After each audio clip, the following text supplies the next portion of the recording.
We are in an industry that by definition is a long-term industry, volatile industry. You have to prepare during the good times for the times which are bad, and difficult and challenging, which definitely will come. And the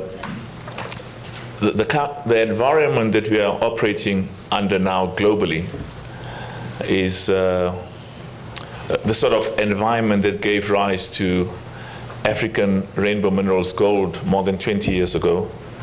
If the challenges of today were not there, I think it's correct to say that those opportunities which arose because of the difficulties that the industry, at that time the gold mining industry was experiencing, it wouldn't have given rise to us starting in that industry and growing from there. Very, very important. We have to compete with the best companies, not just in South Africa, but worldwide. And it's a good indicator for us when we see how our competitors are performing and how well we are performing as well.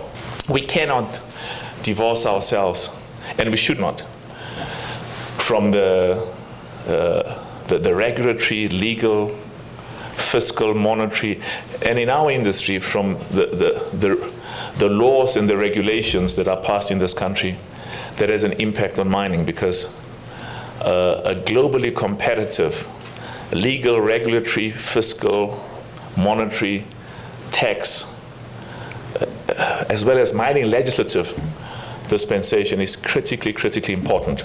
We follow what I call the Mandela formula, which was developed many years ago. We give money to all political parties.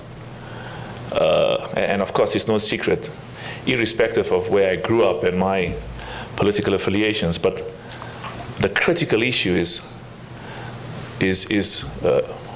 a democracy that is that can rank amongst the best in the world. Absolute zero tolerance on crime. Absolute. Not in terms of what is being said, because your words absolutely lose meaning. It's not what is being said. Is what the experiences and the perceptions of ordinary South Africans are critically important. We've got so many people worldwide who really want us to succeed. This company is owned by its shareholders. This company has an obligation to all its stakeholders.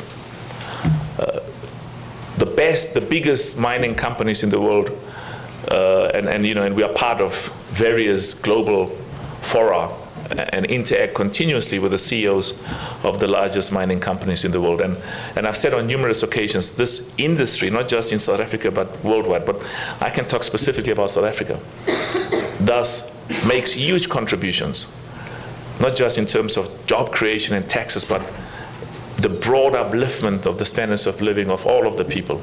And we don't always get the kind of recognition that we deserve, but it's our job to keep making people aware.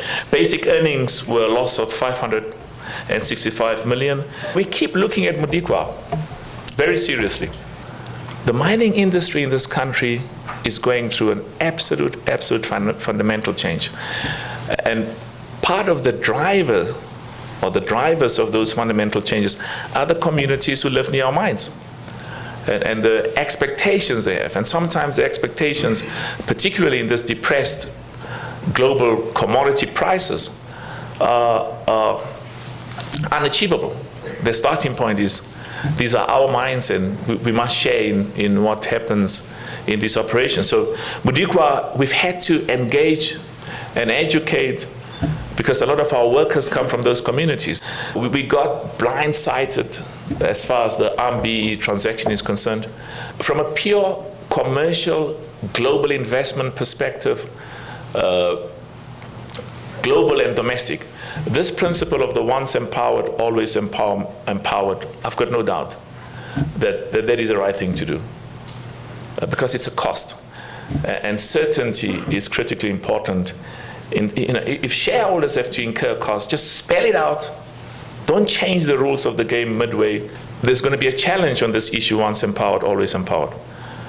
because for pure political reasons, and there's an educational process that all of us have to do to make all the stakeholders understand that that there's a significant benefit for our communities, for the economy, for job creation, and for the future of the mining industry, but not just the mining industry, the future of the economy, that we create certainty and as I said, you know, I hear shareholders all over the world said, we incurred the cost of BE, and you can't expect us to, and of course, I mean, I'm a major shareholder, and I incur that cost, you know, personally, like all other shareholders, and say, but you can't expect us to incur that cost again, and they're absolutely correct.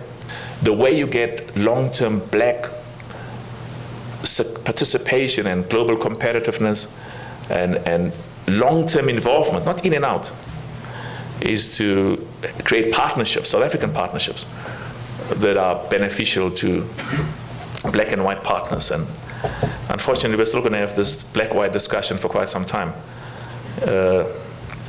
Don't lose sight of the fact that there's good things being done, where our children ask you, what is this thing about black-white? You know, because they grew up in a world where the most beautiful thing is this multicultural, multilingual, and they don't see black-white, which is wonderful. But your poor people, your poor black people in particular, those are the people that we have to create a future for, because that's where the challenge is. And they have to be part of the economy in a meaningful way for the benefit of all of us.